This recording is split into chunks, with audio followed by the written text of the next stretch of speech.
Boa noite, Namastê, bem-vindos todos. Começando o Satsang, o encontro, bem-vindos.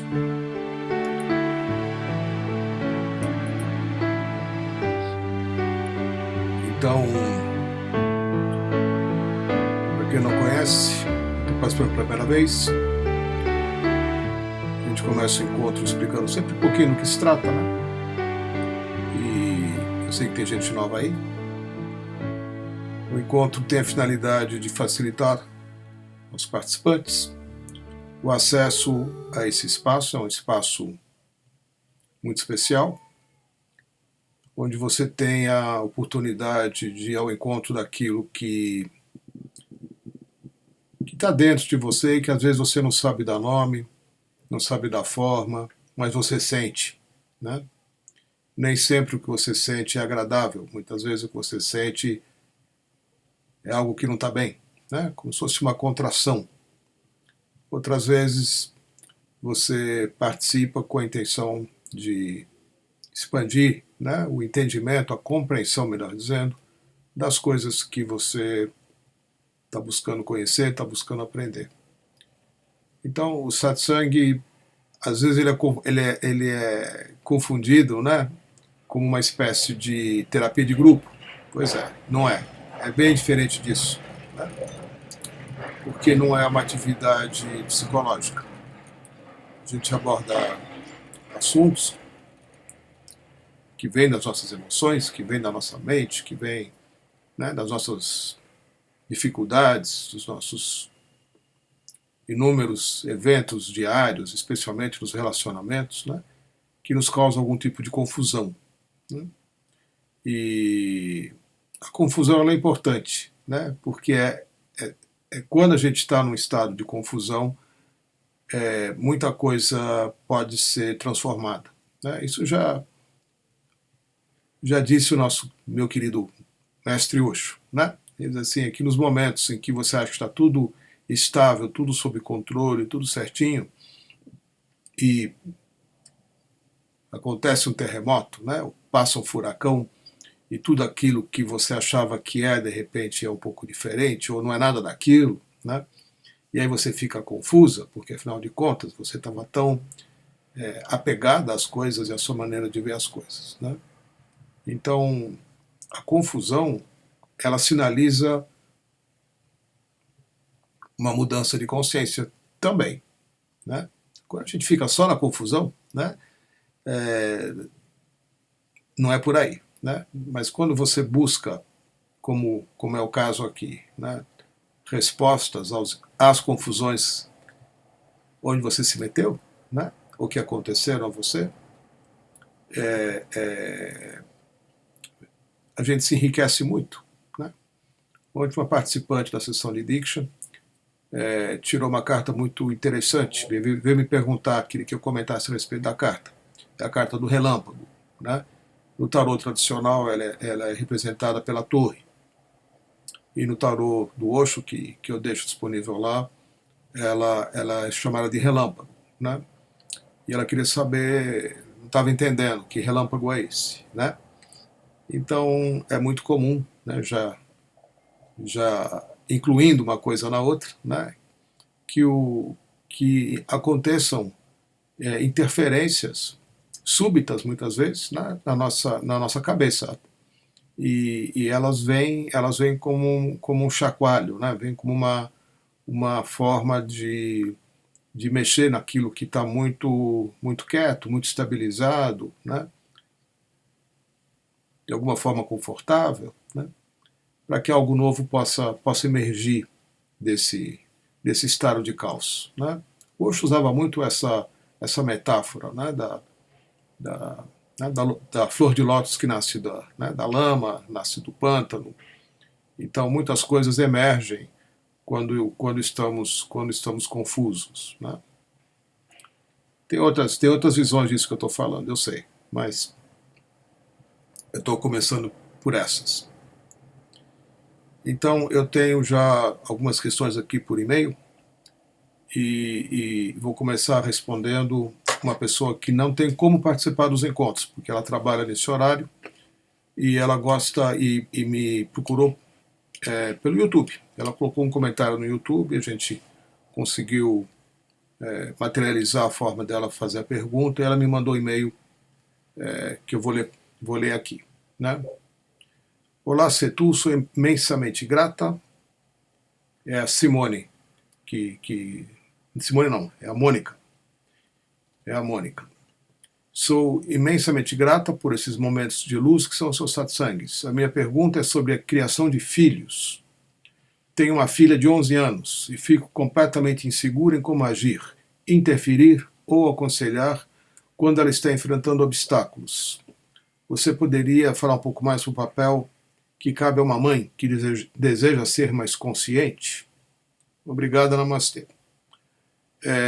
Mônica, essa pergunta, eu posso dar algumas diretrizes, tá bem? Porque, na verdade, a gente tem um curso, e eu sou um trainer avançado e eu dou esse curso, às vezes, né? Que é um curso de paternidade. É um curso que leva 2 dias, né? Pode chegar a 2 dias de curso. É um curso final de semana, onde a gente só fala sobre isso, né? Então é um curso que nos prepara para sermos pais e prepara pais a serem pais melhores ou pais diferentes do que são. Prepara também casais grávidos, né? Ou casais que pretendam vir a ter filhos. Então o curso ele aborda toda essa questão da maternidade, da paternidade, com o intuito, em especial, da gente trazer uma nova geração, né? Da gente fazer e facilitar que um novo estado de consciência possa se manifestar em crianças que ainda estão por nascer. Né? A gente já vai preparando o terreno, começando pelo preparo dos pais. Então, a sua questão, Mônica, ela é importante porque ela mostra que você quer ser uma mãe consciente. Né? E isso é legal, porque nós temos muita responsabilidade, né? em permitir que as crianças das novas gerações, né? Mesmo uma criança de 11 anos, ou mais do que isso, né? Todos nós temos também crianças vivas dentro de nós, possam encontrar uma maneira de viver diferente. Né? Então, esse tema, esse assunto, ele é abordado de diversas formas. Nesse curso, como eu já coloquei, e também no processo de iniciação para novos doadores de Diksha, eu também abordo, né, a relação com filhos. É um tema que pertence ao curso, né, para a iniciação dos novos doadores. É importante que a gente aborde todas as formas de relacionamento que possam estar em conflito, né, especialmente as nossas. Né, nós, como crianças, na relação com os nossos pais, nós, como crianças,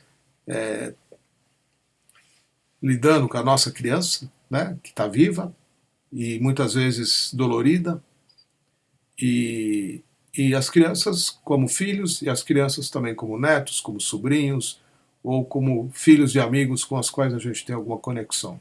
Né? Existem, enfim, é um tema longo, né? Porque a gente aborda diversos aspectos. Eles chamam, dentro da cultura, né? Eles chamam isso de Bhakti Tantra. Bhakti Tantra, ele é uma forma da gente criar os filhos. Então é todo um capítulo, né, de conduta que pode vir a ajudar você a lidar com seus filhos. Então a gente fala a respeito de como a criança deve ser recebida no mundo, né? A gente também procura explorar o processo que a gente chama de 4 cestas, é chamado de 4 cestas, que são 4 situações que antecedem o parto, né? O parto propriamente dito e os primeiros instantes logo após o parto. Então, existe um processo que cuida dessa fase, o processo das 4 cestas. E depois nós temos uma forma muito interessante de lidar com a criação de crianças, né? E eu não posso passar esse conteúdo aqui, viu? Mas eu te convido para fazer um curso, né? Qualquer um deles, para você ter acesso a esse material, porque eu não posso disponibilizar esse tipo de conteúdo online ou no YouTube ou dessa forma, tá bem? É um contrato que eu tenho em respeito aos próprios cursos que eu dou, tá bom? Mas o importante é que você tenha essa intenção de estar querendo, né, cuidar para ser uma mãe consciente. E, óbvio, né, tem algumas coisas que você já sabe, né? Uma vez que você tem essa, essa intenção de cuidar disso, é que você saiba não colocar limites, né, durante uma fase da vida, não é a fase dos 11 anos, né, é uma fase inicial, que é importante a gente, por exemplo, né, uma criança até uma certa idade, né, na Índia eles consideram por volta de 3, 4 anos, né, a criança não tem a compreensão do que seja o não. Né? Ela quer algo e ela não tem como compreender que isso que ela quer não lhe pode ser dado. Né? E então, dentro dessa linha de conduta, a gente não fala não para as crianças, né? Até uma certa idade. Né? Então, a criança é tratada de fato como um rei. Né? Nada é negado a ela. Claro que você não vai expor a criança nessa fase aquilo que ela também não pode e não deve ter. Né? Porque senão fica o que a gente já acontece, né? Você vai dar uma volta com a criança no shopping, no supermercado, né? E ela está exposta a tanta coisa, né? Que fica difícil não dizer não, né? Mas enfim, é uma sinalização, né? Que a criança não tem a compreensão do que seja não, ou de que ela tenha limites, ou de certas coisas não lhe podem ser dadas, né? Tem muitos pais que insistem em impor já disciplinas, né? Tira a chupeta, põe a chupeta, não dá isso, dá aquilo, e, enfim, força um monte de barras numa fase da vida que ela não tem como compreender certas coisas. Né? Estou só dando um exemplo, porque essas coisas são aprofundadas e também elas têm que estar dentro de um contexto onde outras coisas são vistas. Né? Depois, uma outra fase, a gente já trata a criança como um príncipe, né? Certas coisas, príncipe, princesa, onde certas coisas são negadas e outras são permitidas. Né? Uma terceira fase, você né, talvez já seja a fase na qual a sua filha esteja entrando, você começa a tratá-la e respeitá-la como uma amiga, né? Porque o papel de mãe limitadora começa a ficar inútil. Né? Quer dizer, você vai balizando certas coisas, no entanto, a sua filha tem que sentir que você é uma amiga e você deve tratá-la assim como uma amiga. Né? Então, eu estou falando aqui muito rapidamente, essas coisas costumam criar alguma polêmica, né? Porque os pais discordam, algumas escolas têm orientações diferentes, esse tipo de coisa. Né? O importante é você saber que existe um cuidado, né? Da Oneness sempre teve com a criação das crianças, com a forma de abrir o leque, né, de experimentação para que a criança possa viver fora dos medos herdados dos seus pais, né, que ela possa se ver livre dos condicionamentos limitantes dos seus pais, né, e florescer na sua inteireza. Então é uma arte. Né, a gente muitas vezes não foi criado assim, então tem dificuldade em criar alguém de uma forma diferente desta com a qual a gente foi criado. Né? Eu não consigo ir muito mais além disso que eu estou colocando aqui. Tá bom, Mônica? Eu espero que você possa vir participar de um desses cursos, ou comigo, ou com outros trainers, nas cidades, na boa parte das capitais do Brasil tem trainers avançados que estão disponibilizando esse curso, né? E eu espero que você possa vir a fazer, tá bom? O curso de iniciação para doadores de Diksha eu costumo dar regularmente. Vai ter um em junho aqui em São Paulo, comigo, né? Mas tem outras pessoas que também oferecem esses cursos e a gente aborda durante uma parte, como eu já falei, o tema da criação dos filhos e de como lidar com os conflitos dos filhos, né? Sem prejudicar o desenvolvimento deles e sem também prejudicar a própria relação que a gente tem com os filhos, né? Tá bom, Ale? Gratidão pela pergunta. Porque ela assina a lei, por isso que eu chamei ela de Ale. Mas é a Mônica. Segunda questão aqui é da Lúcia Santos. Boa tarde, querido Cessu. Como você sabe, meu pai faleceu no dia 11. Está muito recente ainda. Eu estou sofrendo muito com a sua partida, que foi tão repentina. Meu pai teve um AVC e fiquei acompanhando por 21 dias no hospital. Eu estava com ele na sua passagem e sabia que seria o último dele encarnado. Sentia isso muito forte, eu e meus irmãos. Ele era muito católico e fizemos todos os rituais, como a unção dos enfermos e sacramentos. Pedi moksha, pois participei do ritual dos antepassados e falaram sobre. Queria que você dissesse mais a respeito. Sei e sinto que meu pai está muito bem amparado pela espiritualidade. Eu aqui não estou bem. Tenho sonhado todas as noites sonhos muito agitados. Amanhã irei fazer o processo das câmaras sagradas e espero que meu coração se apazigue. Gratidão, amado Setu, por ter me amparado e a ele.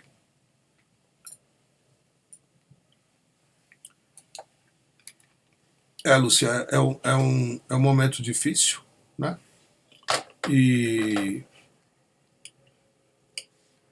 quem já perdeu, né, uma pessoa próxima, como o pai, como a mãe, como, né, um amigo, como alguém da família, né, sabe que é um momento muito confuso, porque as coisas emergem, né? Todas as pessoas, Lúcia, pertencem a você. Ele está íntima e diretamente, extremamente conectado com você, com a sua mãe, com seus irmãos e com todos, né? E enquanto ele estiver sendo amado dentro do círculo familiar, ele vai estar bem, né? E o fato de vocês estarem bem nesse momento é muito importante, porque quando a gente faz o pedido de moksha, como eu vou explicar agora, né? Moksha é uma prece que se faz pedindo à Luz Suprema que acolha esse ser, né? Porque senão a pessoa desencarna e ela fica presa num determinado lugar, né? Dependendo do tipo de consciência que ela tem, dependendo do tipo de vida que ela teve. Então, quando a gente faz o pedido de moksha, é uma forma de fazer uma prece para que a pessoa seja liberada dos seus ligamentos, né? Das suas ligações terrestres, né? E possa seguir livre para uma outra etapa, para uma outra fase de sua vida. Então é muito importante que nós estejamos bem, né? Quem ficou, porque é uma forma também de liberar. Quando uma pessoa desencarna e percebe que a sua família, né, está muito abalada, ela de alguma forma, por vínculos de afeto, de amor, ela fica presa também, né? Eu participei algumas vezes de rituais lá na Índia, não na Oneness, né? Lá em Pune, com Osho, onde a gente dança e celebra, né? A pessoa é cremada e as pessoas dançam em volta, né, da fogueira, celebram finalmente a liberação, né, daquele corpo, do sofrimento que a pessoa viveu até então. Então é uma outra cultura, é uma outra forma de se lidar com essa passagem, né? Porque nada nem ninguém morre de fato, né? A gente vai vindo e indo continuamente por inúmeros ciclos de vida. e a gente vai se encontrando com pessoas, vai se conectando, depois morre de novo, aí quando volta se conecta ou com as mesmas em papéis diferentes, e por aí vai. Né? Quem explica isso melhor é o Espiritismo, que não é assim a minha área, não é a minha praia. Né? Mas a gente sabe que a vida não é algo que termina, né? E que a gente está aqui, encarnado, está vivo, com a finalidade de crescer, né? De expandir, de se unir com, entrar em estado de unidade, de se unir com a divindade, de se tornar um com o todo. Né? A gente sabe isso conceitualmente, teoricamente, né? Mas quando de fato a gente está lidando com uma situação concreta, né? Onde essas coisas, por mais que a gente saiba, não estão fazendo sentido, né? Porque afinal de contas você sente saudade, você sente falta, você sente uma série de coisas. Né? Então, Lúcia, quando você faz o pedido de moksha, e é uma prece coletiva, estamos intencionando que o seu pai não fique preso, né? Que ele siga na jornada dele, que ele cresça como ser, né? Com certeza, que ele encontre um estado de vida e de plenitude diferente e bem melhor do que ele teve até então. Né? Agora, para você, né, é importante identificar a sua necessidade de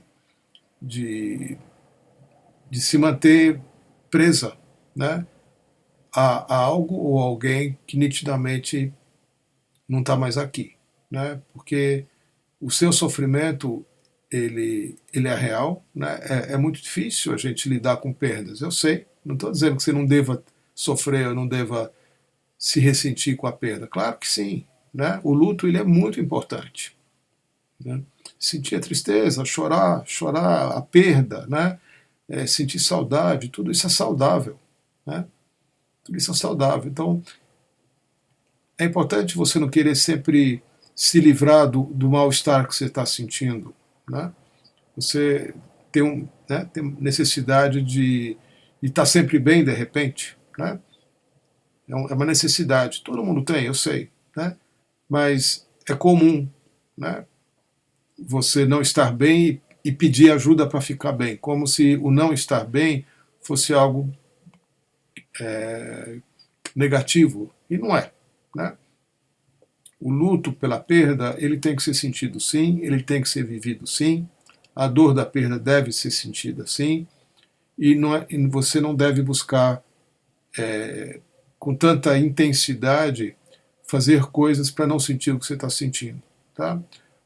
Toda tristeza ela é uma oportunidade para você acessar uma profundidade maior dentro de você. Você ter, né, alegria, né, ela acontece mais na superfície.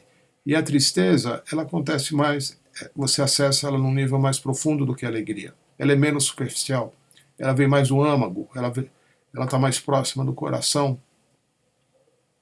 Então, quando você está triste, né, fique triste, né, porque a tristeza vai passar, ela não vai durar para sempre. Né? Ela vai passar logo, né, e vai se transformar numa outra coisa. Então, não faça nenhum esforço para se desfazer do que você está sentindo, tá bom?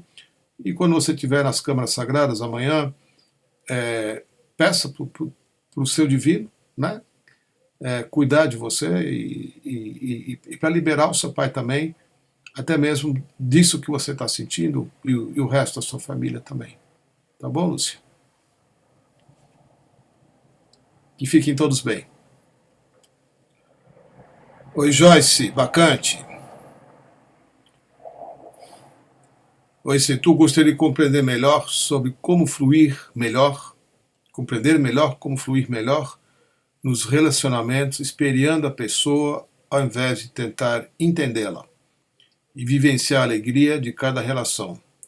Tenho visto vídeos do Bhagavan a respeito. Quero compreender melhor. Muito obrigado.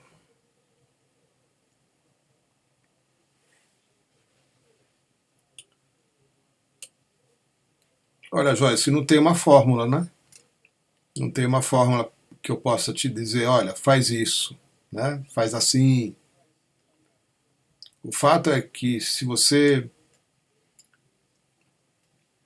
desenvolver a consciência, né, de que você não experimenta o outro, né, já é um grande passo, né? E o segundo passo que eu estou vendo aqui que você está dando, que é importante, é você querer experienciar o outro. Porque normalmente a gente não quer, né? A gente quer que o outro experiencie a gente. Nós temos o anseio de sermos compreendidos, temos o anseio de que nos entendam, né, que a pessoa esteja junto, né, na dor, né, no sofrimento, no problema, e a gente busca companhia, né, para os maus momentos, e a gente quer ansiosamente, deseja ansiosamente que o outro esteja com a gente no nosso mal-estar, né? Isso é o que é mais comum, né, nas relações. A gente muitas vezes busca um relacionamento para ter com quem compartilhar a nossa miséria e não a nossa alegria. Claro que a gente acha que está querendo estar com outra pessoa para compartilhar a alegria, mas quando a coisa fica difícil, quando a coisa fica ruim, quando a coisa não está legal, né, a gente começa a ver, pô, o que eu estou fazendo nesse relacionamento? Porque não está bom, eu não estou me sentindo bem, né? E eu estou me sentindo sozinha, eu estou me sentindo desacompanhada, né? É muito comum, né? A pessoa dizer, estou muito sozinha. O que quer dizer isso? Estou muito sozinha, né? Que sentimento é esse? Então, o estar muito sozinha significa que alguém não está sentindo junto com você a dor que você está sentindo. Então, para você de fato experienciar o outro, você tem que sair do eu, né? Você tem que se desvencilhar do autocentramento, tem que se desvencilhar da constante necessidade de que alguém te dê alguma coisa que você não está conseguindo, né? Que alguém preencha o seu vazio, que alguém preencha a sua solidão, que alguém, né, te proteja e assim por diante. Então, é muito importante isso que você está dizendo, né? Eu quero poder experienciar o outro. Precisa ver se você vai conseguir, né? Então, o requisito para que você experiencie o outro é que você deixe de precisar que o outro também te experiencie como moeda de troca, né? Eu experiencio o outro desde que ele me experiencie também. Ótimo, né? Se os dois estiverem, de fato, num bom estado, sentindo coisas boas, felizes, né? Há uma troca. Se um dos dois não está exatamente tão bem assim, né? Experienciar a dor do outro pode ser uma coisa muito dolorosa, pode ser uma coisa muito difícil. Talvez você não consiga. Então precisa ver direitinho o que é que você está se propondo a fazer, né? Porque entender o outro é aquela coisa do psicologismo que é comum, né? Você dá um monte de explicação para o comportamento do outro. Você não tolera o que ele está fazendo ou ela esteja fazendo. No entanto, como, né, a pessoa tem um perfil assim, assim, assim, assim, assado, você então entende, né? Você justifica as atitudes que o outro faz e que você não gosta, né? Você vai justificando, né? Para tudo você vai dando uma explicação, só que dentro de você a coisa não está boa, não. Você está cheio de explicação, né? Para justificar o permanecer com o outro numa relação que não está boa para você. Isso é muito comum a gente fazer. Agora, experienciar o outro significa que, de fato, você não está mais explicando nada de ninguém, nem seu pai, nem sua mãe, nem seus irmãos, nem seu namorado, nem seu marido, nem seus filhos, nem ninguém.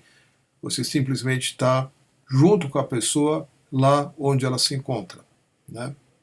Porque, num certo nível, nós de fato estamos ou somos todos uma coisa só, né? A dor do outro você já sente, na verdade, né? Não é uma questão de você se propor a experienciar o outro. É que você não tem a consciência do quanto você já experiencia o outro, os outros, todos eles. As pessoas que estão num bom estado e as pessoas que estão num estado ruim. Você não está imune, eu vivo dizendo isso de formas diferentes aqui, né? Você não está imune ao que acontece com os outros. você nunca esteve, né? Já no momento da sua gestação, quando você estava dentro da barriga da sua mãe, tudo que a sua mãe sentia, você sentia junto com ela. Tudo. Levou muito tempo para você descobrir que a sua mãe não é você.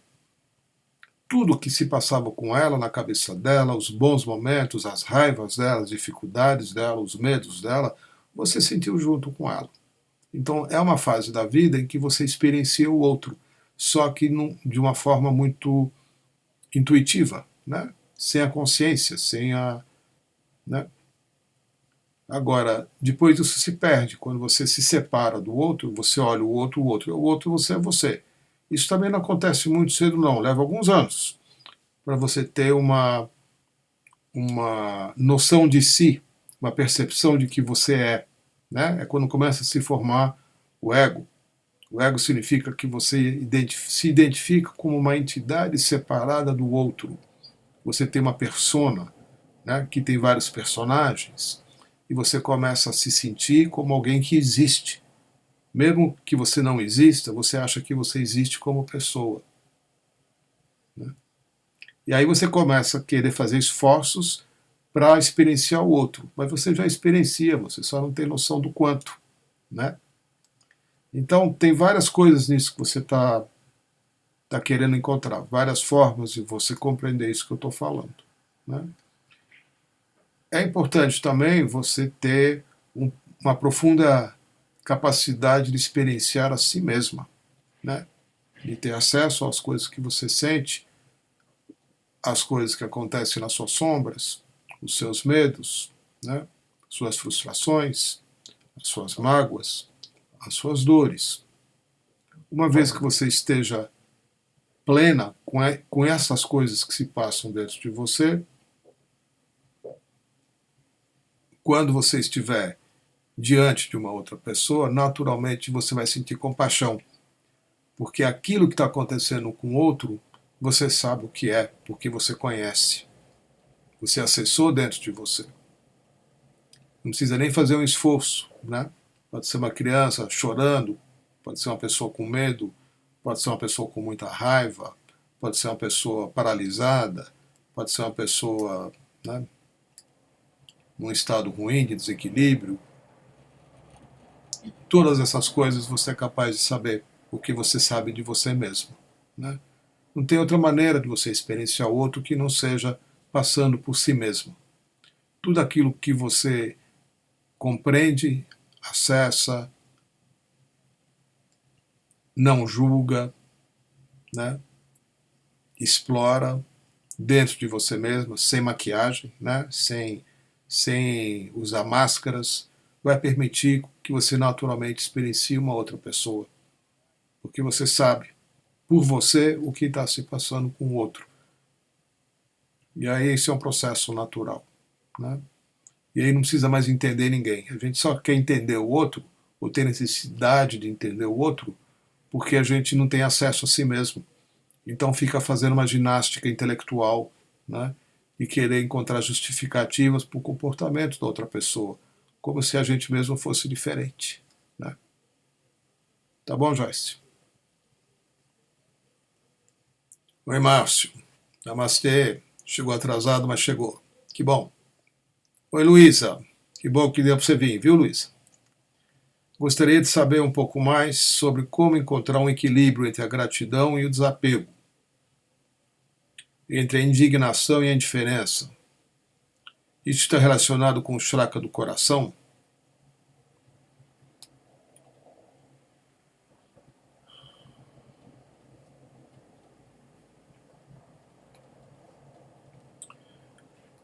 Luísa, o chakra do coração, ele é um território a ser explorado. Né? Uma outra forma da gente compreender o chakra do coração é saber que a gente não está nele. Né? Boa parte do tempo nós nos encontramos, como eu acabei de falar com a Joyce aqui, né? A gente se encontra em, num compulsivo uma compulsiva necessidade de querer entender as coisas e dar nome a elas, né? Na verdade, nisso que você está buscando entender ou compreender, tanto faz de onde vem, né? O chakra do coração não é uma entidade independente dos outros, né? Ele é um dos nossos centros energéticos mais importantes, né? E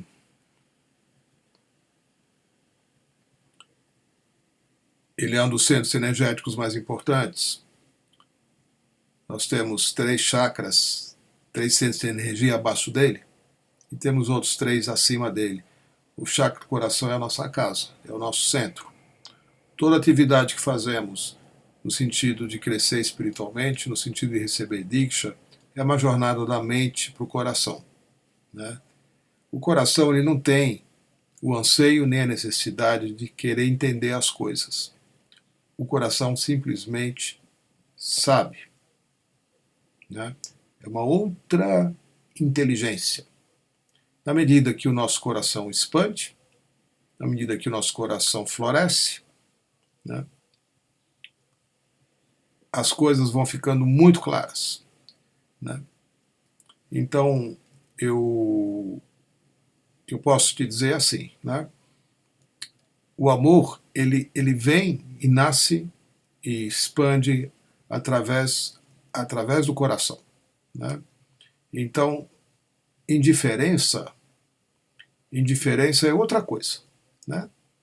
Indiferença é um estado onde você resiste ao que há. Indiferença é um estado de resistência.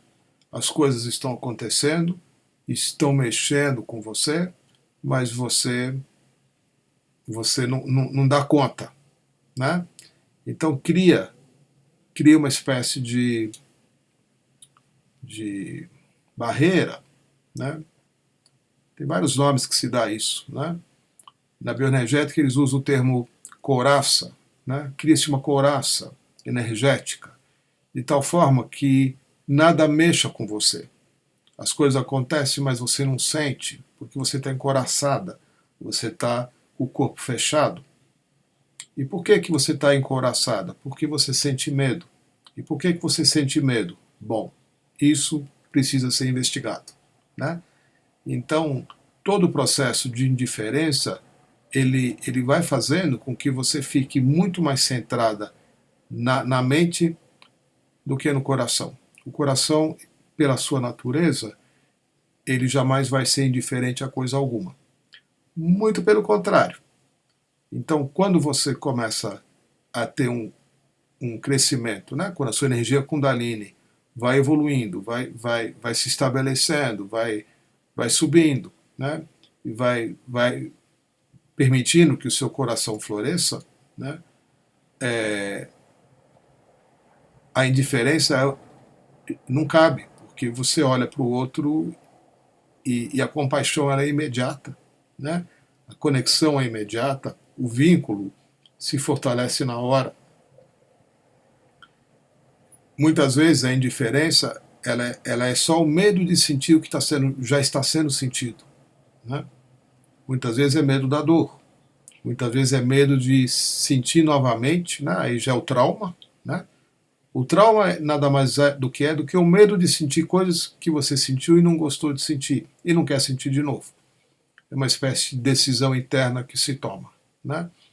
Então a indiferença é um recurso que se usa, né, psicologicamente, energeticamente, para não entrar novamente em contato com coisas dolorosas, com coisas desagradáveis, né, que todo mundo, em algum momento de sua vida, sente com certeza mais de uma vez, né? Então, a indiferença é uma fórmula, né, da mente achar que consegue gerenciar, da mente achar que é possível gerenciar uma emoção negativa, uma emoção ruim, né? Então você dá uma fechada na janela, né, como se fosse possível não ver, né, aquilo que te incomoda, ou não sentir aquilo que você não quer sentir. Esta não é uma qualidade do coração. A qualidade do coração ela é oposta a isso que eu estou descrevendo. O coração, pela sua natureza, ele é espaço. Uma das formas da gente descrever o coração, a gente pode dizer assim, o coração ele é um grande espaço. E uma das qualidades do coração é acolher todas as coisas. Tudo aquilo que pode ser incluído, abraçado, acolhido, né, o coração traz. Porque na medida em que ele inclui mais e mais coisas, mais e mais pessoas, mais e mais situações, ele expande. O coração ele expande pela inclusão e não pela rejeição. Quanto mais nós buscamos nos fechar, né, ou fazer escolhas, ou rejeitar coisas, mais o coração fecha também, né, porque ele vai viver de uma forma muito deslocada, muito separada das outras pessoas em especial, né? E o início da sua pergunta é como encontrar o equilíbrio entre a gratidão e o desapego. São coisas muito diferentes, né? Não sei se é necessário haver um equilíbrio entre gratidão e desapego. São dois aspectos que são diferentes, uma coisa é diferente da outra, né? A gratidão, ela vem de um estado de consciência quando você percebe quantas coisas lhe são dadas, né? Como tudo que você tem, inclusive o seu próprio corpo, é um presente que a existência deu a você para você ter as experiências de vida que você tem. Então a gratidão ela é uma manifestação de um estado de consciência que vem justamente desse florescimento do coração, né? Não adianta a gente dizer, valeu aí, hein? Obrigado, né? Isso não é gratidão, né? Gratidão significa que você de fato reconhece o quanto pessoas, né, que estão em torno de você, incluindo a sua família, incluindo amigos, incluindo a natureza como um todo, ou pessoas que você nunca viu, contribuirão e contribuem para que você esteja viva e vivendo com tudo que você vive, vivendo com tudo que você tem. Quando isso se torna uma verdade, né, uma constatação real, né, a gratidão ela é 24 horas. Né? Você se vê num estado de gratidão, que é um dos estados mais elevados que você pode viver. Né? Uma pessoa que vive em gratidão, ela reconhece a perfeição de todas as coisas. Reconhece. Né? De todas as pessoas, de todas as situações, de tudo que acontece, de difícil, de fácil. Você vai compreender que cada obstáculo que se apresenta na sua vida vem como uma interferência também do divino para fazer com que você aprenda algo que você está precisando aprender nesse momento. Não tem situação que não venha desta perfeição. Quando essas coisas são reconhecidas, a gratidão se expressa. Né? Você agradece. Você agradece. E o desapego é outra coisa. Né? O desapego um pouquinho que eu comentei aqui há pouco com a Lúcia Santos, né? Na relação dela, por exemplo, com o sentimento de perda do seu pai. Né? Então, apego é outra coisa. Né? Apego é algo que precisa ser visto também com muito cuidado. Muito cuidado. Né? O apego significa o movimento contrário, significa que você não reconhece a perfeição das coisas e você decide o destino de tudo. Né? É uma forma de controle, onde você segura aquilo que não é para ser segurado. Né? Onde você não deixa que as coisas sigam o seu fluxo, porque você interfere no fluxo e você atrapalha e você, né, não permite que as coisas sejam como são, elas têm que ser diferentes. Né? Como uma mãe que não quer que o filho estude fora, né? Né, uma cena bem comum, né, já vi muito, né, o menino quer fazer faculdade em outro país, em outra cidade, em outro lugar, né, e a mãe não quer, então ela impede esse filho né, de seguir sua formação, de seguir, desenvolver um dom natural, de seguir, né, vai acabar gerando um ser humano infeliz e frustrado, né, mais perto da mãe. Né? Então o apego não é uma energia positiva. Né? O apego sempre, sem exceção, é uma energia de travamento, de resistência, e que vem do medo da perda, e que vem do medo de vários tipos de medo. Né? Não é possível um equilíbrio entre gratidão e desapego. São coisas muito diferentes, como eu já disse. Tá bom, Luísa? Oi, Joyce. Isso mesmo. Sim, ficou mais claro agora. As relações me ensinam sobre mim, me vendo com aceitação. Também aceito o outro e posso ver melhor e acolher. É isso mesmo. É isso mesmo. Não tem como você aceitar o outro sem ter antes, previamente, aceitado a si mesmo. Né? E claro, quando a gente está falando de aceitação, a gente não está falando de aceitar coisa que é legal. Né? A gente está falando de aceitar aquilo que dentro de você é feio, não é bonito. Né? Você aceitar a sua feiura. Essa é mais difícil de aceitar. Né? Então, quando você é capaz de permanecer em aceitação, né, com aquilo que você vê dentro de si mesmo, que não é tão legal assim, né, aí sim a aceitação do outro pode acontecer. Senão, não acontece. Né? Outro dia, semana passada, eu falei sobre projeção. É o que acaba acontecendo. Né? Você não aceita a si mesma, você não tem consciência do que você não aceita em si mesma, logo, pela mesma lógica, né, você também não aceita o outro. Então você fica apontando o dedo para as pessoas, dizendo que elas são isso e são aquilo outro, e são aquilo outro, e são inaceitáveis. Né? Seja lá o que for, que você olhe para uma outra pessoa e ache dela. Né? Especialmente pessoas que você considera feias ou né, você não goste delas por mil razões, comportamentais, ou aparência, ou o que seja. Né? Você não aceita a si mesmo, como é que você vai aceitar o outro? Né? No momento em que você tem consciência da sua própria feiura, né? Daquilo que não está bem, não é bonito dentro de você, a aceitação do outro, do diferente, né? Se torna possível. E aí você é liberada. Aí o coração expande. Se esse processo não se dá, o coração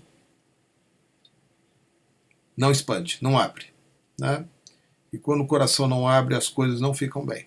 Né? A nossa vida exige, né? O nosso estado exige, né? A nossa estadia, melhor dizendo, aqui na Terra, ela tem como único objetivo o florescimento do nosso coração. Porque a gente vem para cá e permanece vidas e vidas e vidas sem ter essa experiência, né? Ter essa conquista de ver o próprio coração florescendo. Né? A gente fica só julgando e condenando as outras pessoas, não se dando conta, muitas vezes, de que ao fazê-lo, a nossa própria jornada, a nossa própria caminhada fica parada. Né? Ficamos num atoleiro, né? Só apontando o dedo para as outras pessoas o tempo todo. Né? É um atoleiro, é um pântano. Né? Aí haja vida, né? Haja vida. Haja vida. Para você sair dessa. Né? Então, quando você começa a trabalhar no sentido de aceitar aquilo que você não aceita dentro de si, naturalmente você vai aceitar o outro. Você vai ver que o outro e você são intimamente o mesmo. Né? Você aceita no outro aquilo que você é, aceita em si mesmo aquilo que você vê no outro. E aí a coisa começa a mudar de figura. Né? Aí você começa a acessar o que chamamos de estado de unidade. Começa a acessar a visão de uma pessoa que está desperta. Antes disso, isso não acontece. Né? De tal forma que você se vê apegada, né? como a Luísa colocou, aos seus próprios conceitos a respeito de si mesmo e dos outros. Né? E fica só na mente. Né? Fica só no julgamento e na comparação. Nossa mente basicamente se nutre de julgamentos e de comparações. Se você parar de julgar, né, ou se o julgamento parar, cessar, se a comparação não precisar mais acontecer, você também vai perceber que a sua mente vai entrando num estado mais saudável. né? Vai retendo mais energia, você vai se tornando uma pessoa mais criativa e a sua vida toma um outro rumo diferente. Isso mesmo, Joyce. Oi, Cíntia. Querido Setu, a experiência da Diksha e seus efeitos tem me feito muito bem. Porém, sinto um pouco de tristeza por minha família e pessoas que quero bem não estarem na mesma vibração. Você pode dizer algo a respeito? Olha, Cíntia, posso sim. Você veja, eu conheci a Diksha em 2005, já fazem 12 anos, né? Minha mãe mora aqui em casa comigo, ela tem 91 anos. Eu nunca dei uma Diksha nela, né? E cuido dela de diversas formas, mas não com a Diksha, né? Meu filho recebeu 2 vezes Diksha. Ele prefere ser espírita, né? Assim como minha irmã, que não está bem, por N fatores na vida dela, também recebeu umas 3, 4, 5 vezes a Diksha. Então, na nossa família é mais difícil mesmo, viu? E eu sei que a sua pergunta é outra, né? Mas é muito difícil a nossa família, comumente, ter aceitação daquilo que a gente está fazendo, né? É difícil. E também não é necessário. Então esse é o ponto que eu quero colocar, né? Cada um de nós é um indivíduo que sabe de si, que tem o seu karma, tem o seu dharma, tem a sua caminhada, tem os passos e seus aprendizados, né? Então, isso que ajuda você, Cíntia, né, e ajuda o seu companheiro, não necessariamente vão ajudar outros membros da sua família, nem da família dele. Pode ser que sim, mas provavelmente não, né? Então, cabe a nós, né, já que estamos falando aqui em aceitação também, liberar os nossos familiares a passarem pelos seus processos. Essa, na verdade, é a resposta que eu ia dar para Mônica, na primeira pergunta, né? Que desafio, né, maior para um pai e para uma mãe, que é o de deixar o seu filho ser quem ele é, né? Em tudo, em todos os aspectos, né? Todos os aspectos, né? Quanto pai não forçou um filho bailarino a ser engenheiro, né? O advogado, né? Quanta mãe não fez o mesmo, né? Eu tenho muita amiga que queria ser música, né? Queria ser bailarina, queria ser alguma coisa ligada à expressão da arte, né? E não pôde, teve que seguir uma carreira imposta pela família, porque a preocupação maior era com a sobrevivência, ou ou com status, ou com coisas assim, né? Então, é complicado sermos aceitos na diferença pelos membros da nossa família, né?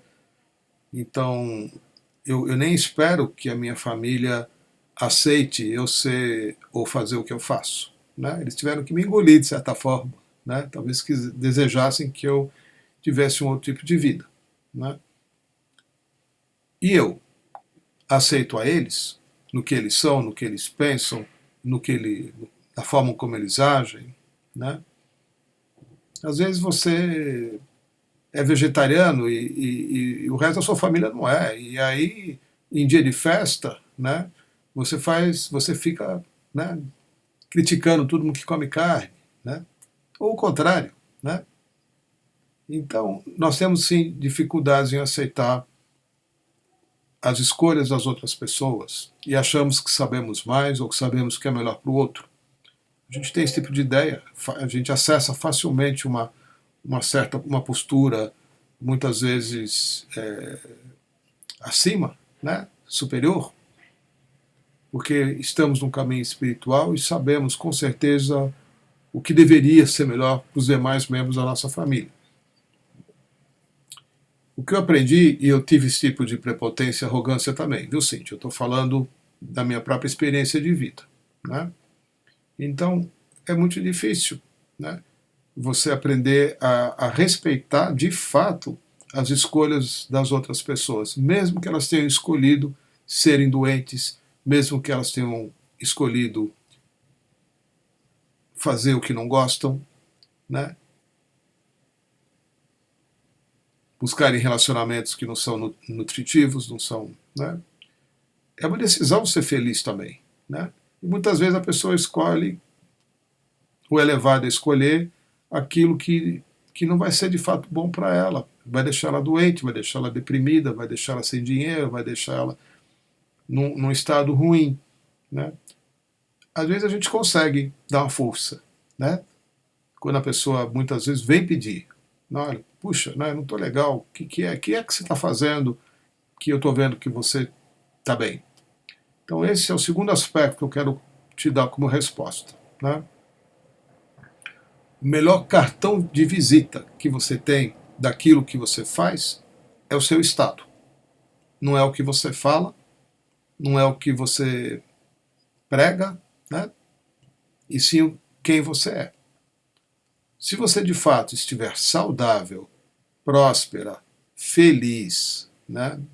Bem resolvida consigo mesma, bem resolvida com o seu corpo, bem resolvida com o seu trabalho, bem resolvida com os seus relacionamentos, só o seu estado, né, de fluidez, de alegria, de bem-estar, por si só, já está falando o suficiente para que outras pessoas queiram ficar perto de você e beber na mesma fonte que você está bebendo, né? Não é pelo discurso, né? Então são os dois aspectos, tá, Cíntia? Primeiro, a aceitação da diferença, o respeito às escolhas do outro, e segundo, trabalhar no sentido de você ser o exemplo, né? Se você quer de fato ajudar os outros, primeiro que você esteja de fato muito bem, né? A tal ponto do outro querer saber o que aconteceu com você, né? O que você anda fazendo, que você está tão bonita, que você está tão feliz, que você está tão tranquila, né? É isso que move o outro a querer o que você tem também, né? É o exemplo, né? Isso também se aplica na relação com os filhos, né? Então, a gente sempre é exemplo. A gente sempre vai dar ao outro aquilo que a gente é, e não aquilo que a gente fala, né? Eu acho que é por aí. Viu, Cíntia? Oi, Luísa Rivas. Muito obrigado. Acho que eu estava com medo de amar, pelo medo de perder. Acho que a indiferença estava sendo uma consequência de eu estar reprimindo os meus sentimentos, para evitar o sofrimento. Que bom. Pode ser, viu, Luísa? Pode ser. Você vai encontrar algumas respostas novas aí para algumas situações, né? Uma compreensão, né? Possivelmente mais coisas vão se abrir para você compreender esse respeito, né?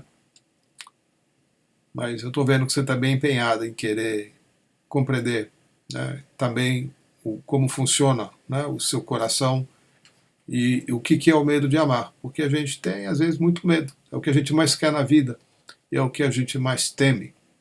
Mas isso já é assunto para um outro encontro, né? E eu vou encerrar o encontro aqui, vou me preparar para a transmissão de Diksha por meio da Oneness Meditation, que vai acontecer dentro de aproximadamente 10, 15 minutos, né? Então, agradeço aí a participação e a presença de vocês, que continua. Eu vou fechar a sala aqui, clique no outro link que vocês receberam também, e a gente se encontra daqui a pouquinho para compartilhar o Oneness Meditation, tá bom? Namastê.